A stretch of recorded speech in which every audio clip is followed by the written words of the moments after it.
আরে বাবু পড়ে যাবে, দাঁড়াও। আরে বাবু দাঁড়াও, বাবু শোনো। আরে শুনছেই না কথা। আরে বাবু আস্তে আস্তে দৌড়াও, পড়ে যাবে তো। আরে আরে আরে আরে আরে বাবু, আমি বারণ করছিলাম তো। তুমি একদম মায়ের কথা শোনো না। দেখেছো? দেখো দেখো কোথায় লেগেছে, দেখাও, ওঠো দেখি। আমি এক্ষুনি এই জায়গাটাকে মারছি। এই তোমাকে ব্যথা দিয়েছে তো? দাঁড়াও, এক্ষুনি দেখাচ্ছি।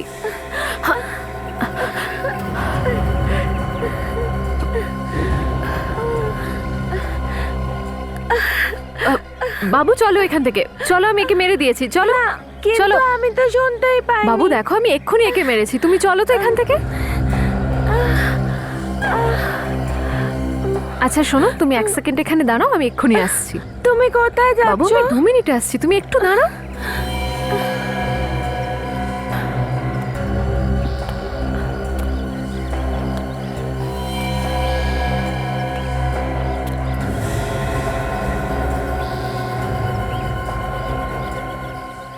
রক্তের ফোঁটা।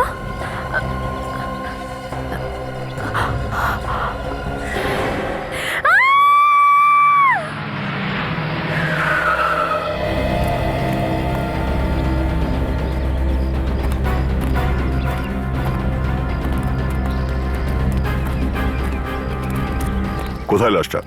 এখানে আছে স্যার। কেউ হাত লাগায়নি তো? না স্যার। সবাই একটু পেছিয়ে যাও দেখি। মাই গড,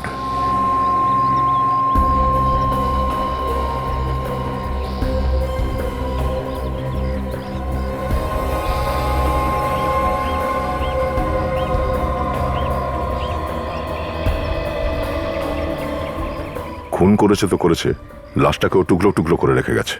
স্যার এই রক্তের দাগটা সিঁড়ির থেকে শুরু হয়েছে। ও, তার মানে লাশটাকে অন্য কোথাও কেটে এখানে এনে ফেলে দিয়ে গেছে।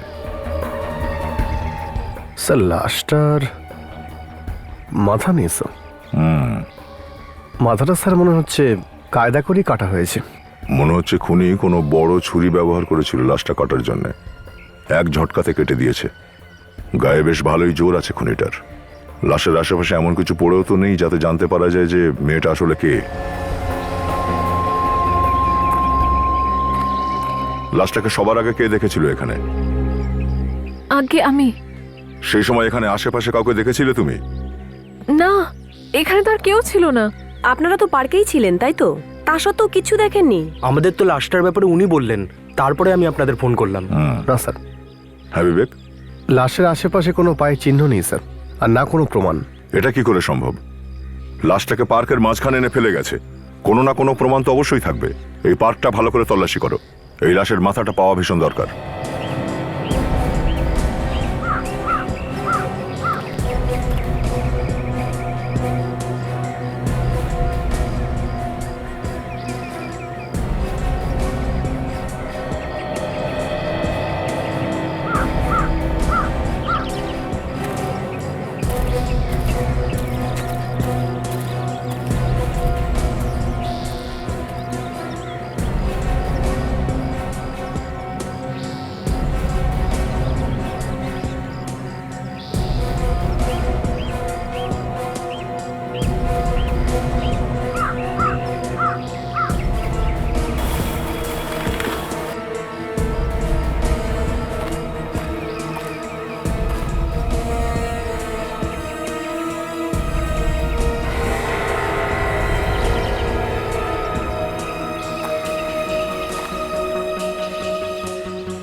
মাই গড, বিবেক!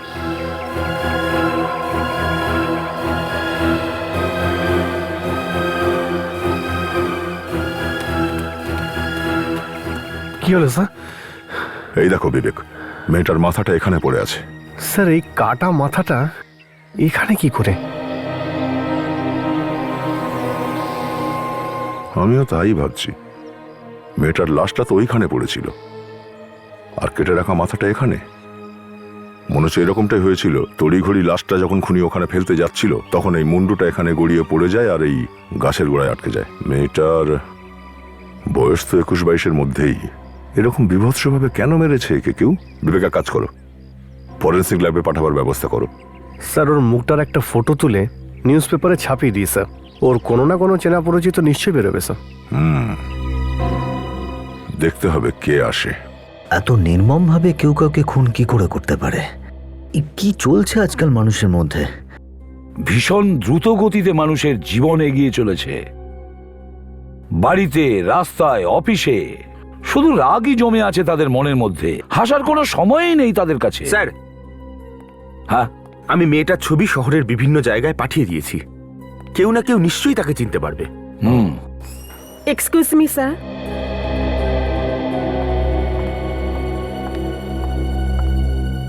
আপনি? আগে আমার নাম হলো ময়ূরী। আমি পেপারে নাতাশার সম্পর্কে পড়ে এখানে চলে এলাম। তাহলে এই মেয়েটির নাম নাতাশা। আপনি নাতাশাকে কিভাবে চেনেন? আগে আমি ওর বাড়িয়ালি ছিলাম। আচ্ছা, আমি এসিপি প্রদ্যুমান। আসুন, বসুন। স্যার, হ্যাঁ? আমার তো বিশ্বাসই হচ্ছে না যে নাতাশা আর বেঁচে নেই। কি করে ওর মৃত্যু হলো? কেউ নাতাশাকে খুন করে দিয়েছে। কে? কেউ ওকে কেন খুন করতে যাবে? আমরা সবাই সেটার খোঁজার চেষ্টা করছি। আপনি আমাদের সাহায্য করবেন নাতাশার ব্যাপারে খোঁজ নেওয়ার জন্য? হ্যাঁ, নিশ্চয়ই। তাহলে বলুন, নাতাশা কত বছর আপনার বাড়িতে ছিল? গত 1 বছর ধরে ছিল। ও খুবই ভালো মেয়ে ছিল। ওর ফ্যামিলিতে আর কে কে আছে? স্যার, ও একাই ছিল। ওর ছোটবেলাতেই ওর বাবা মা মারা গিয়েছিল। কি কি করতো নাতাশা? মানে কাজ কি করতো? আগে ও কাছেই একটা স্কুলে বাচ্চাদের ডান্স শেখাতো। Dance teacher? আচ্ছা, আপনি আমাদের ওই স্কুলের অ্যাড্রেস দিয়ে দিন যেখানে ও ডান্স শেখাতো। হ্যাঁ, নিশ্চয়ই। অভিজিৎ, একজন একা মেয়ে স্কুলে ডান্স শেখাতো, ওর কে শত্রু হতে পারে? মালবানি বন। স্যার, এত নির্মমভাবে খুন করার পর লাশটা টুকরো টুকরো করে ফেলা, এটা কোনো সাধারণ মানুষের কাজ নয় স্যার। নিশ্চয়ই কোনো রহস্য আছে। আন্ধেরে এসে আর তারপরেও দেখো, লাশটাকে এমন জায়গায় ফেলে দিয়েছে যেখানে যাতে সহজেই সবার নজরে পড়ে। কেন? হয়তো তাড়াহুড়ো করে ফেলে দিয়েছে। এও তো হতে পারে যে ওখানে কেউ এসে গেছে, ব্যাস দেখা মাত্র ঘাবড়ে গিয়ে লাশটাকে খুনি ওখানে ফেলে দিয়ে পালিয়ে গেছে। স্যার, আমি নাতাশার বাড়ি আর যেখানে ও নাচ শেখাতো দুটোরই ঠিকানা লিখে নিয়েছি। গুড।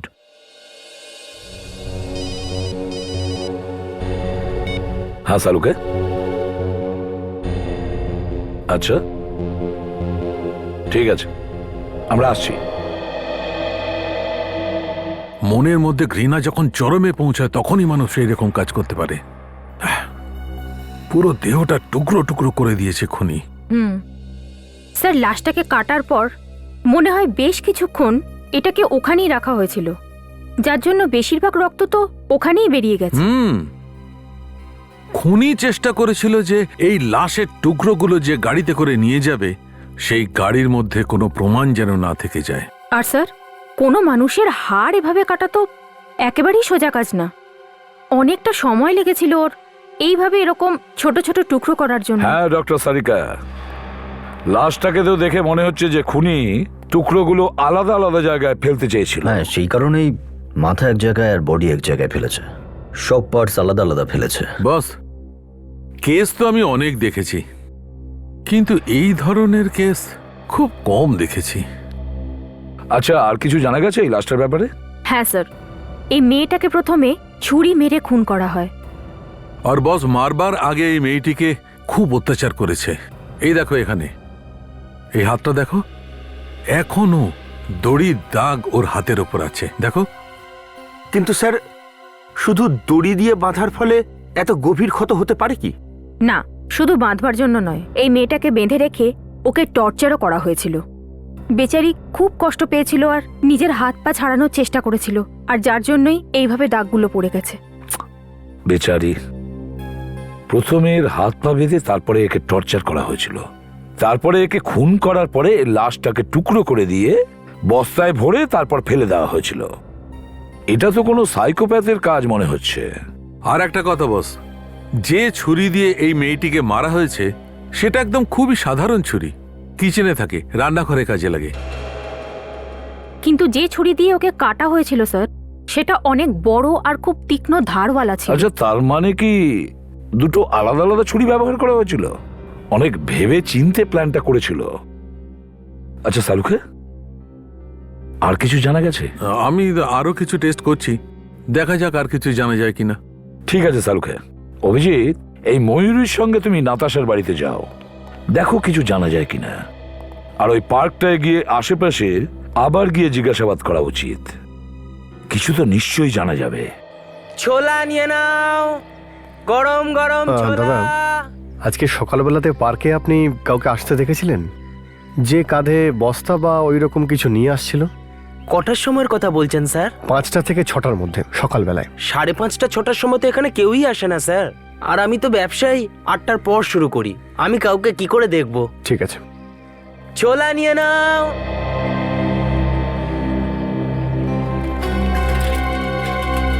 এক মিনিট, আপনি সকালবেলা যখন এখানে পেপার দিয়ে যাচ্ছিলেন তো গেটের কাছাকাছি কাউকে দেখেছিলেন পিঠে বস্তা নিয়ে? না, আশেপাশে তো সবকিছু খালি ছিল। সকালে কটায় আসেন আপনি? 6টা 6:30টার সময়। Thank you. আপনি সকালে ডিউটিতে কখন আসেন? স্যার 8টার সময়। আজ আমি লেট করেছি, 8:30টার সময় এখানে পৌঁছেছি। ঠিক আছে।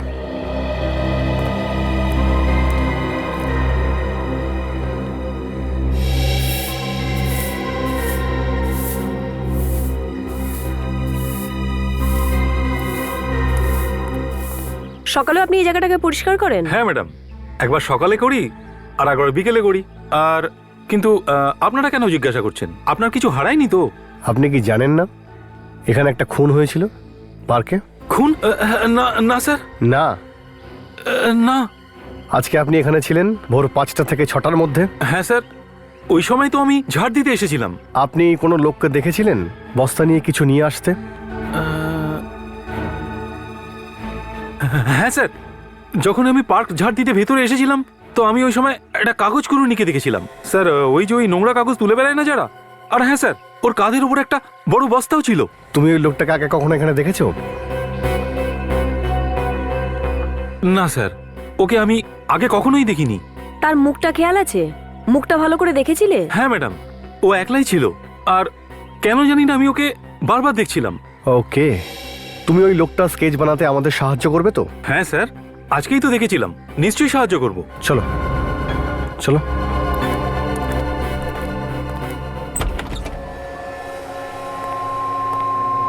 এই হচ্ছে আমার বাড়ি, যেটা আমি নাতাশাকে ভাড়া দিয়েছিলাম। আচ্ছা চলো, ঘরটা খুব ভালো করে তল্লাশি নি।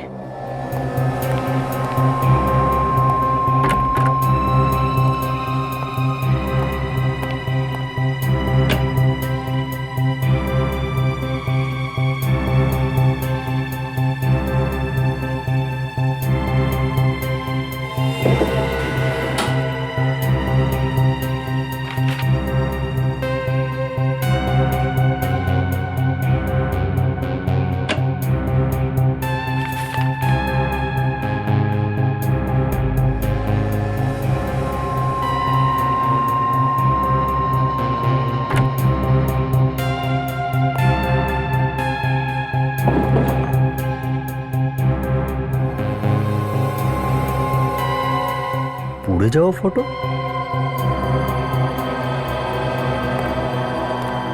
ময়ূরী দেবী, এই ছবিটা দেখুন আপনি। এই ছবিতে কে আছেন চিনতে পারছেন? স্যার, আমি এদের আগে কখনো দেখিনি। স্যার, এই ঘর থেকে তো কিছু পাওয়া যায়নি। স্যার, ওখানেও কিছু পেলাম না। আচ্ছা, স্যার এই ফটোটা কার? জানি না, এটা নাতাশার ড্রয়ারে রাখা ছিল। এই পুড়ে যাওয়া ছবিটা ড্রয়ারে কেন রাখবে কেউ? সেটাই তো ফ্রেডি, ড্রয়ারে সাবধানে রাখা হয়েছিল, তাহলে কিছু না কিছু তো হবে নিশ্চয়ই। স্যার এমনটা নয় তো যে এটা নাতাশার কোনো আত্মীয় অথবা বন্ধুর? না স্যার, এরা যদি আত্মীয় অথবা বন্ধু হতো তাহলে নাতাশার সঙ্গে দেখা করতে আসতো। শুধু স্টুডেন্টসরা ছাড়া এখানে আর কেউ ওর সঙ্গে দেখা করতে আসতো না। কখনো কেউ দেখা করতে আসেনি? আগে না। আশ্চর্য বিষয়। আচ্ছা, আপনি কখনো নাতাশাকে কারোর সঙ্গে ঝগড়া করতে দেখেছেন, বা কোনো বিষয়ে বিচলিত হতে? কোনো শত্রু বা এরকম কেউ? শত্রু? স্যার, নাতাশা এত ভালো মেয়ে ছিল যে ওর কোনো শত্রু থাকতেই পারে না। ও তো সকালবেলা নিজের ডান্স স্কুলে চলে যেত, আবার সন্ধেবেলা ফিরে আসতো। বাস এই নিয়েই ও খুশি ছিল। তার মানে না কারোর সঙ্গে কথা, না কারোর সঙ্গে কোনো সম্পর্ক। আচ্ছা, আমরা এই ছবিটা আমরা নিয়ে যাচ্ছি। আপনাকে যদি প্রয়োজন পড়ে তাহলে আবার ফোন করব। Thank you very much. আচ্ছা, চলো।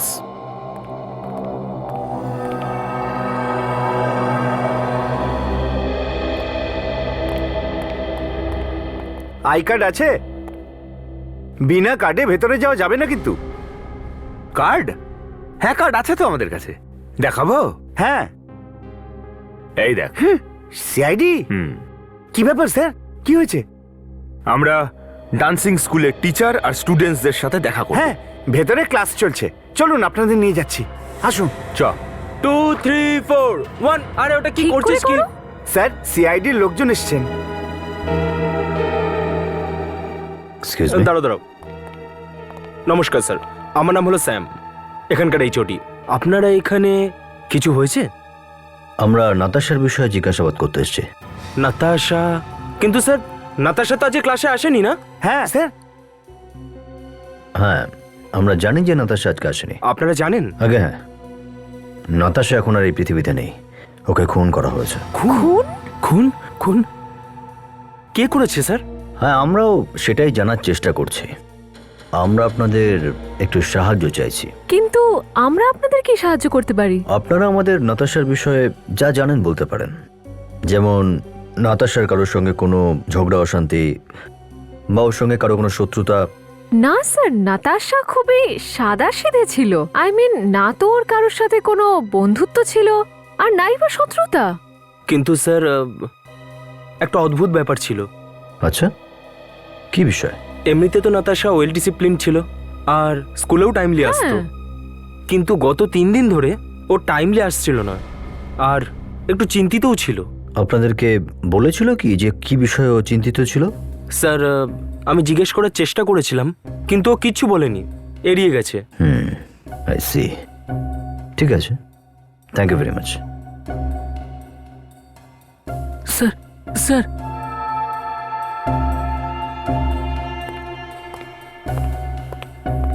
Sir 1 minute. কি হয়েছে? আমি জানি নাতাশা ম্যাম ঠিক কি বিষয়ে চিন্তিত ছিলেন। আচ্ছা, কি বিষয় নিয়ে চিন্তিত ছিল উনি? 3 দিন আগে ক্লাস শেষ হয়ে যাওয়ার পরে যখন আমি আমার মায়ের জন্য অপেক্ষা করছিলাম, তখন ম্যাম ফোনে কাউকে জোরে জোরে বকাবকি করছিলেন। তুমি ওনার কথাগুলো শুনেছিলে? ফোনে কারো নাম নিয়েছিল কি? না স্যার, তখন মা চলে এসেছিল আর আমি বাড়ি চলে গেছিলাম। কিন্তু স্যার 2 দিন আগে যখন আমি সাইকেল বের করছিলাম, তখন স্কুলের বাইরে আমি ওনাকে কারোর সঙ্গে চেঁচামেচি করতে দেখেছিলাম। তারপর উনি ওনার সঙ্গেই চলে যান।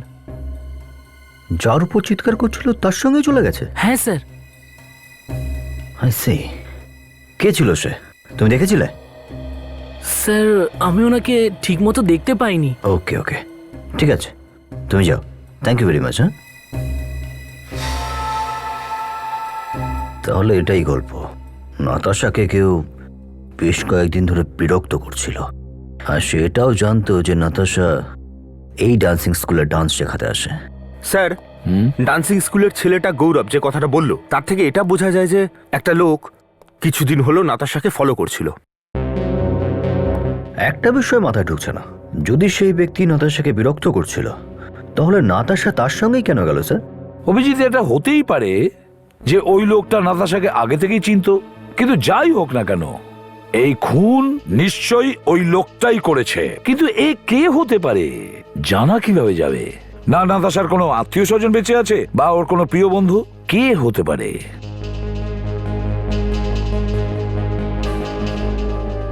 Sir, sketch ready. এই দেখুন।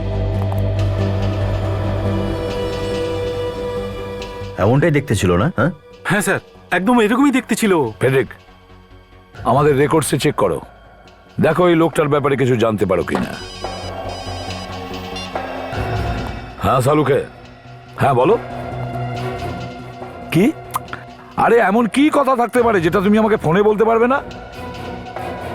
আচ্ছা তুমি ফোনটা রেখে দাও। আরে তুমি ফোনটা না রাখলে আমি যাব কি করে? রেখে দাও ফোন। হ্যাঁ, কি হলো স্যার? শালুকে কিছু প্রমাণ পেয়েছে, কিন্তু ও ফোনে সেটা বলতে চাইছে না। নাটকটা কি সেটাই তো বুঝতে পারছি না। মনে হচ্ছে কোনো বড় মাছ ওর জালে ধরা পড়েছে। দেখো শালুকে এত তাড়াহুড়ো করে আমাকে ডাকার কি কারণ? কোনো বড় মাছ তোমার জালে ধরা পড়েছে নাকি? মাছ নয় বস, মাছ নয়, আমি খুনির চাবি পেয়ে গেছি। তার মানে? মানে এই যে আমি খুনির আঙুলের ছাপ পেয়ে গেছি। খুনির ফিঙ্গারপ্রিন্ট পেয়েছো? কোথায়? লাশের উপরে? আগে হ্যাঁ, চালাকি করার তো অনেক চেষ্টা করেছে খুনি, কিন্তু শালুকের জালে ধরা পড়ে গেছে। আমি এর নখের ওপর খুনির আঙুলের ছাপ পেয়েছি। দেখো শালুকে এই আঙ্গুলের ছাপ তো বিউড়েতে পাঠাতে পারতে। আমাকে এখানে ডাকার কি দরকার ছিল এত তাড়াহুড়ো করে? আরে ভাই, এর জন্য তো তোমার সঙ্গে দেখা হয়ে গেল। আরে ফিঙ্গারপ্রিন্টস কোথায় আছে দেখাও আমাকে, আমাকে পাঠাতে হবে এখনই। হ্যাঁ এসো এসো। হ্যাঁ চলো। হ্যাঁ ফ্রেডি, কিছু জানা গেল? না স্যার, এখন অবধি না। Yes sir. আচ্ছা, ওকে স্যার। ইয়েস স্যার, দেখে নিচ্ছি। দারুণ হলো। ডক্টর সালুকে লাশের নখে আঙুলের চিহ্ন পেয়েছে। এসিপি স্যার সেই ফিঙ্গারপ্রিন্ট আমার মোবাইলে পাঠাচ্ছেন। আঙুলের ছাপ? হ্যাঁ। না স্যার, এই লোকটার ছবি আমাদের রেকর্ডসে নেই স্যার। হয়তো এসিপি সাহেব যে আঙুলের ছাপগুলো পাঠাচ্ছেন তার থেকে কিছু জানা যাবে। দেখা যাক। এসে গেছে। এটা আমি ব্লুটুথ দিয়ে তোমার কম্পিউটারে পাঠিয়ে দিচ্ছি। ওকে? Yes sir. তার মানে স্যার, যখন খুনি লাশটাকে টুকরো করছিল তখন ওর হাত ডেড বডির নখে লেগে গেছিল। বাহ ফ্রেডি বাহ, এত তাড়াতাড়ি সব বুঝে গেলে দেখছি। স্যার, ফ্রেডিও কিছু কম যায় না। কি চিনলেন তাহলে আমাকে? এসে গেছে। ভেরি গুড, চেক করো দেখি আমাদের রেকর্ডে আছে কি। আরে এটা কি করে হতে পারে? এ তো হতেই পারে না স্যার, কম্পিউটার মনে হয় খারাপ। না না ফ্রেডি, কম্পিউটার একেবারেই ঠিক আছে। হ্যাঁ অভিজিৎ, এই স্কেচ আর ফিঙ্গারপ্রিন্টস ম্যাচ করেছে আমাদের রেকর্ডসে? স্কেচ তো ম্যাচ করেনি স্যার, কিন্তু ফিঙ্গারপ্রিন্টস এর ম্যাচ পেয়েছি। কিন্তু কিন্তু কার আঙ্গুলের ছাপ ওটা? স্যার আসলে ফিঙ্গারপ্রিন্ট যার সঙ্গে ম্যাচ হচ্ছে সে আমাদের রেকর্ডে আছে, কিন্তু সে হয়েছে নাকি তোমাদের দুজনের? হ্যাঁ অভিজিৎ, তুমি ওই ওই ওই করে যাচ্ছ আরে কিন্তু কিন্তু করে যাচ্ছে। আরে ব্যাপারটা কি ঠিক করে বলো। স্যার আপনি নিজেই দেখে নিন। অভিজিৎ তুমিও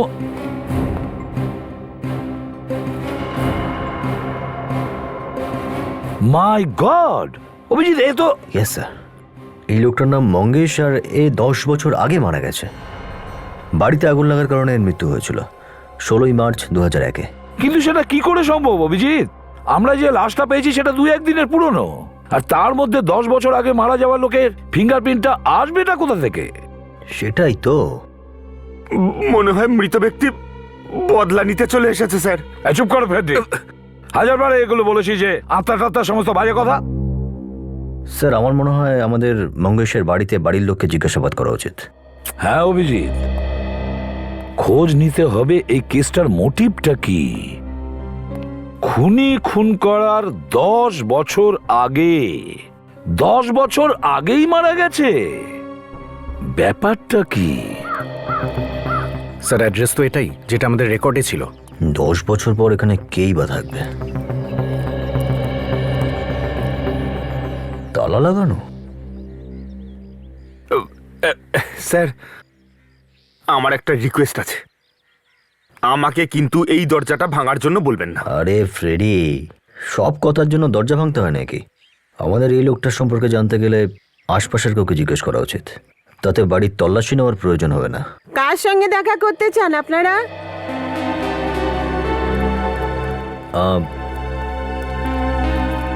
আমরা আপনার প্রতিবেশী মঙ্গেশের বিষয়ে কিছু জানতে চাইছি। কি বললেন? মাসিমা, আমরা একটু মঙ্গেশের ব্যাপারে জানতে চাই। মঙ্গেশের ব্যাপারে। সব বয়স্ক লোকের কিন্তু কান খারাপ হয় না বাবা। আস্তে আস্তে বলো, আস্তে আস্তে। সরি। দেখুন, আমরা সিআইডি অফিসার, মঙ্গেশের ব্যাপারে কিছু জানার ছিল। CID officer? 10 বছর আগে ও মারা গেছে। হঠাৎ করে এমন কি দরকার পড়লো যে ওই মাতালটাকে খুঁজতে এইখানে চলে এলেন? এই ফটোটা দেখুন তো, চেনে নেই মেয়েটাকে? এটা তো নাতাশা না? আপনি কি করে এই মেয়েটাকে চেনেন? বড় অভাগী মেয়ে ছিল, মঙ্গেশের মেয়েও। মঙ্গেশের মেয়ে? মঙ্গেশের সৎ মেয়ে ছিল। I C.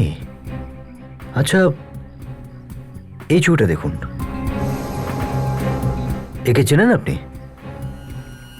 এটা নাতাশাই, আর পাশে ওর মা প্রিয়া। আপনারা এটা কোথা থেকে পেলেন? এটা আমরা নাতাশার ঘর থেকে পেয়েছি।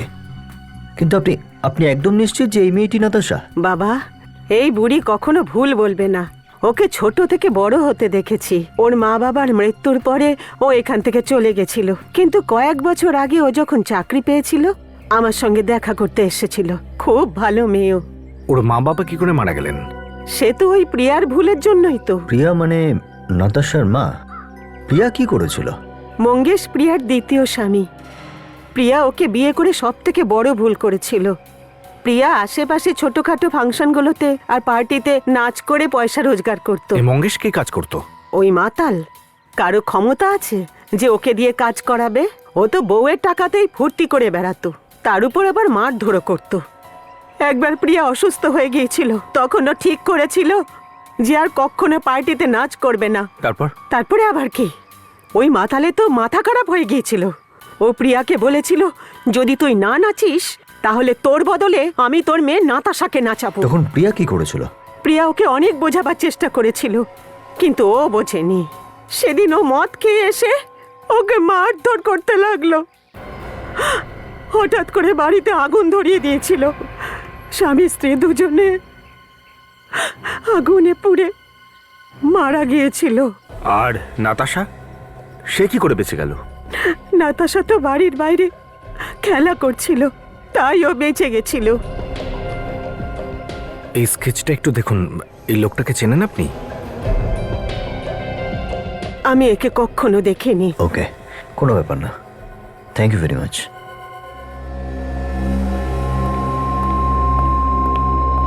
স্যার।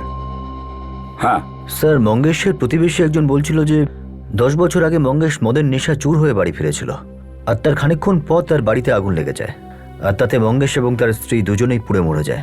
শুধু তার সৎ মেয়ে নাতাশা বেঁচে গিয়েছিল। নাতাশা সৎ মেয়ে? হ্যাঁ। আচ্ছা আচ্ছা, নাতাশা ছাড়া আর কি কেউ বেঁচে আছে? স্যার, নাতাশা ছাড়া আর কেউ পরিবারে ছিল না। স্যার, আমার তো মাথায় তালগোল পাকাচ্ছে। যদি মঙ্গেশ মরে গিয়েই থাকে আগে, তাহলে মঙ্গেশের আঙুলের ছাপ নাতাশার নখে কি করে এসে গেল বলুন তো? আর যদি ওই মঙ্গেশ এখনো বেঁচে থাকে, তাহলে সেই লোকটা আছে কোথায়? ফেডরিক, মঙ্গেশ আগুনে পুড়ে মারা গেছে 10 বছর আগে। হ্যাঁ। তাহলে ওর পোস্টমর্টম রিপোর্ট আমাদের কাছে নিশ্চয়ই আছে। হ্যাঁ স্যার। তাহলে যাও, গিয়ে দেখো, খুঁজে আনো, যাও। অভিজিৎ, মঙ্গেশের মৃত্যু 10 বছর আগে হয়েছে, তাহলে তার সাথে সাথে আরো তো কিছু ঘটেছে। হ্যাঁ স্যার, মানুষ একবার মরে গেলে তো মরেই গেল, ফিরে এসে তো কোনো চিহ্ন নিশ্চয়ই রেখে যাবে না। হ্যাঁ, সেটাই তো। পেয়ে গেছি স্যার, পোস্টমর্টমের রিপোর্ট পেয়ে গেছি। দেখি। রাত 9টা নাগাদ লাশ আনা হয়েছিল। লাশ সম্পূর্ণ পুড়ে গিয়েছিল, মুখ সম্পূর্ণ পুড়ে গিয়েছিল, পেটে ডাল আর পাঁপড় ছিল। মরার সময় সন্ধ্যে 6টা। অভিজিৎ, একটা কথা তুমি নোটিশ করেছো? পেটে সব কিছু পাওয়া গেছে, কিন্তু মদ পাওয়া যায়নি। তার মানে যেই লোকটা মঙ্গেশের ঘরে মারা গিয়েছিল সে মঙ্গেশ ছিলই না। ঠিক বলেছো। তার মানে মঙ্গেশ এখনো বেঁচে আছে। মঙ্গেশের স্ত্রীর সঙ্গে যে পুড়ে মারা গেছে সে মঙ্গেশ ছিলই না, সে অন্য কেউ ছিল। মঙ্গেশ ওখান থেকে বেরিয়ে পালিয়ে গিয়েছিল। স্যার, তাহলে মঙ্গেশের ঘরে যে ব্যক্তি মারা গিয়েছিল সে তাহলে কে? সেটাই তো আমাদের খোঁজা উচিত অভিজিৎ। সেই লোকটা কে ছিল যার লাশ আমরা মঙ্গেশের বাড়ি থেকে পেয়েছিলাম? স্যার, ঘর পুড়ে যাওয়ার পর 8-10 বছর হয়ে গেছে, মঙ্গেশ সামনে আসেনি। তার মানে এটাও হতে পারে যে ওই হয়তো ঘরে আগুন লাগিয়েছিল, আর ওই লোকটাকেও মঙ্গেশই খুন করেছে। হতেও পারে। অভিজিৎ, মঙ্গেশের প্রতিবেশীরা বলেছিল না যে মঙ্গেশ খুব ড্রিঙ্ক করতো আর প্রতিদিন মদ খেয়ে বাড়িতে আসতো? হ্যাঁ স্যার, ও বাড়ির আশেপাশেই তাহলে কোথাও নিশ্চয়ই বসে মদ খেত। ওর বাড়ির আশেপাশে যতগুলো আড্ডা আছে স্যার, সব জায়গায় তল্লাশি নেব। স্যার, হ্যাঁ, মঙ্গেশ মদ খেত 10 বছর আগে। এখন 10 বছর পরে এই মঙ্গেশকে কে মনে রেখে দিয়েছে বলুন তো? তুমি কি খুঁজতে যাবে নাকি এখানে দাঁড়িয়ে দাঁড়িয়ে গল্প করবে? এটা হবে না, ওটা হবে না, এটা হবে তো ওটা হবে না, ওটা হবে তো এটা হবে না। যদি আমি বলি ফেডরিক আজ সিআইডি তে আছে আর কাল ও যদি না থাকে তাহলে হবে তো? আপনি এসব কি বলছেন? তাহলে তুমি খুঁজতে যাবে কি না বলো? স্যার, আমি এক্ষুনি যাচ্ছি স্যার। ওরে বাবা, কোন দিক দিয়ে যান? এই দে।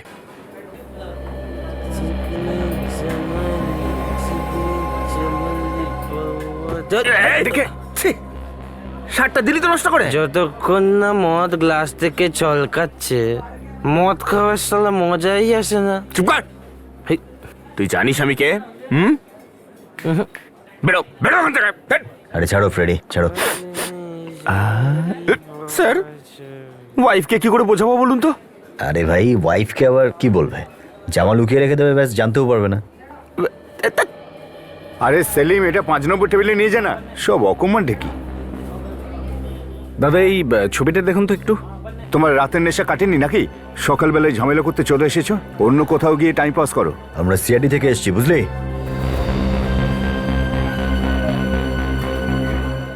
আরে স্যার, আমি একদম বুঝতে পারিনি, ক্ষমা করবেন স্যার। আসলে অনেক সময় মদ খেয়ে এখানে মজা করতে এরকম চলে আসে। ঠিক আছে, ঠিক আছে, ছবিটা দেখ, চিনতে পারছিস?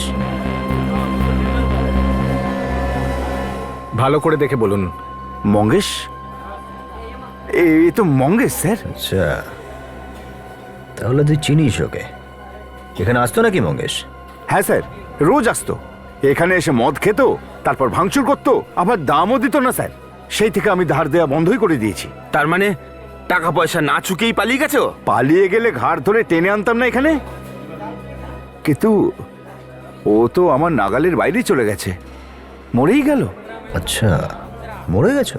হ্যাঁ স্যার, কিন্তু মরার পর ওকে কেন খোঁজা হচ্ছে? আছে কিছু কিছু বিষয় আছে। তুই এটা বল যে যেদিন ওর মৃত্যু হয় সেদিন বিশেষ কিছু হয়েছিল কি? ও এসেছিল কি এখানে মদ খেতে? হ্যাঁ স্যার, অবশ্যই এসেছিল। কিন্তু এই ব্যাপারটা তো প্রায় 10 বছর হয়ে গেছে, এতটা ভালো করে মনে থাকলো কি করে? সেদিনটা অন্য দিনের মতো ছিল না, একটা বিশেষ দিন ছিল। ওর একটা বন্ধু ছিল, শম্ভু। ও সেদিন এখানে মঙ্গেশের সাথে ছিল। সাথে বন্ধু এসেছিল, এতে বিশেষ দিনের কি? বিশেষ ছিল এই কারণে সেদিন একটা পার্টি দিয়েছিল স্যার। মঙ্গেশকে মদ খাওয়াচ্ছিল, তাও আবার টাকা দিয়ে। স্যার, শম্ভুর লটারি খেলার খুব নেশা ছিল, রোজই লটারির টিকিট কাটতো। সেই দিন ওর কপাল খুলে গেছিল, পুরো 1 কোটি টাকার লটারি লেগেছিল স্যার।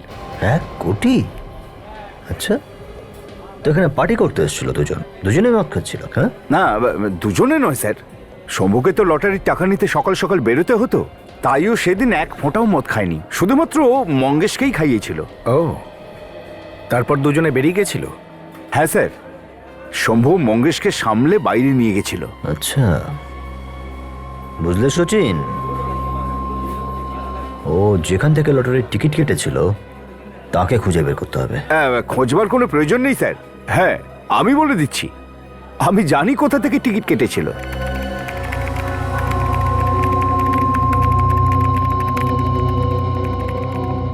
এ নাও কাকা, যাও আনন্দ করো। আরে আরে আরে আরে আরে, নাচতে নাচতে বাইরে যাচ্ছে, লটারি লেগে গেছে নাকি? মানে দেখো, দেখলেন স্যার, আমরা 2-1টা টিকিট কিনি, আমাদের ভাগ্যেও তো শিখে ছিঁড়ে যেতে পারে। আরে ফ্রেডি, আগে কাজটা তো করে নাও, তারপর নয় কিনো। Excuse me. হ্যাঁ বলুন। আমি সিনিয়র ইন্সপেক্টর অভিজিৎ, সিআইডি থেকে। সিআইডি এখানে? স্যার, লটারি বিক্রি করার পারমিট আছে আমাদের কাছে, আর ওপরওয়ালার দয়াতে আমাদের ব্যবসাও ভালোই চলে, আর আমাদের এখানে লটারি কেটে অনেকেই জিতেছে স্যার। তবে কেন এসেছেন স্যার আপনারা? আমরা একটা লোকের বিষয়ে জিজ্ঞাসাবাদ করতে চাই যে আপনাদের এখান থেকে 10 বছর আগে লটারির টিকিট কেটেছিল আর তার 1 কোটি টাকার লটারি বেঁধেছিল। তার নাম শম্ভু। স্যার, 10 বছর তো অনেক দিন, তাই না? হ্যাঁ, কিন্তু 1 কোটির লটারিও তো প্রত্যেকদিন পাওয়া যায় না। এটাও একদম ঠিক বলেছেন স্যার, আমি এক্ষুনি কম্পিউটারে চেক করে বলছি।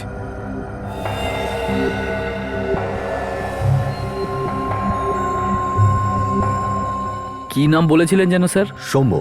শম্ভু।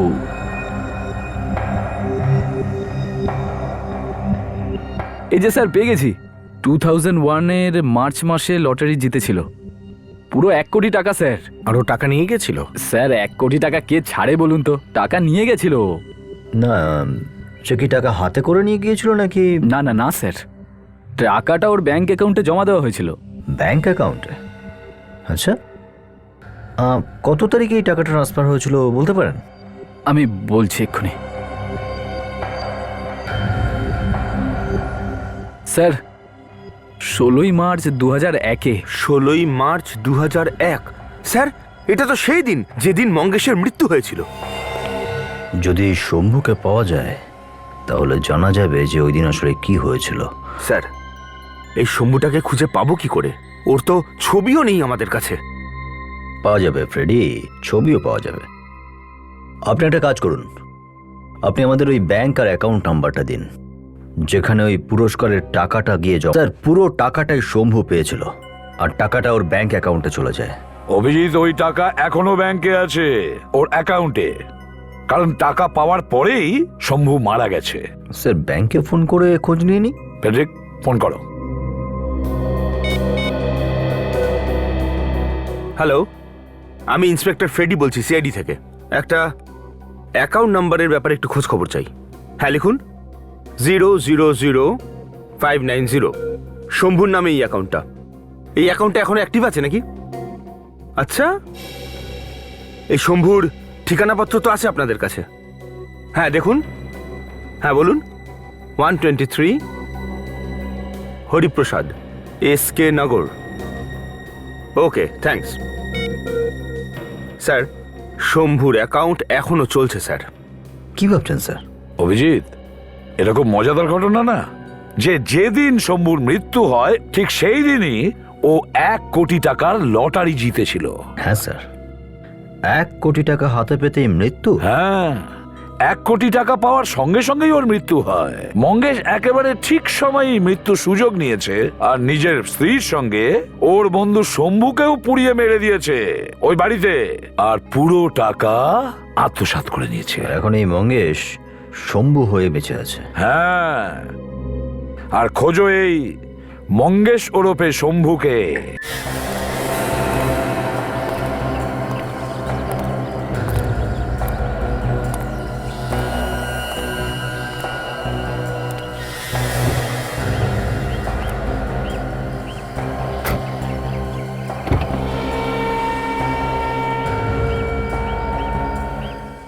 মালাট চলো।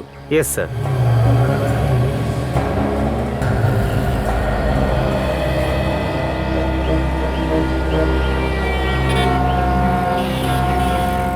যেরকম আমি বলছি সেরকমটাই করো, বুঝেছো? আর ওই জায়গার আশেপাশে যেন তোমাকে না দেখা যায়। আমি ওখানে একটু বাদেই পৌঁছচ্ছি। আরে কি যে করে এরা। দাদা গো, কাছে নামান, বাড়ির বাচ্চার জন্য খেলনা লইয়া যান। লাগবে না ভাই, বাচ্চা খুব খুশি হইব গো বাবু। আরে বললাম না ভাই, লাগবে না। কইতাছিলাম দাদা, এই হ্যাঁ, রং বিরঙের শোনো, খেলনা যেরকমটা বলেছি বাচ্চাকে সেরকমই খুব যেন পছন্দ হয়। হয়।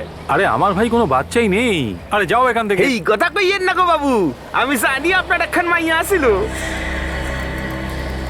নাতাশার জন্য তো কখনো খেলনা লইয়া যান নাই? হ্যাঁ, কি হইল গো বাবু? হ্যাঁ, মাইয়ার কথা মনে পড়লো নাকি? হ্যাঁ, ড্রাইভার তাড়াতাড়ি গাড়ি চালাও।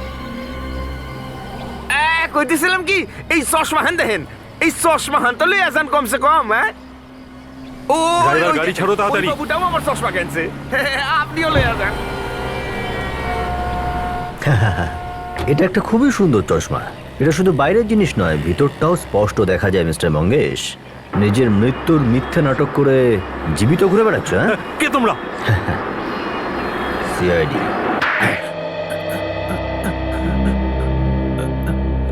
হ্যাঁ, আমি আমার বাড়িতে আগুন লাগিয়েছিলাম।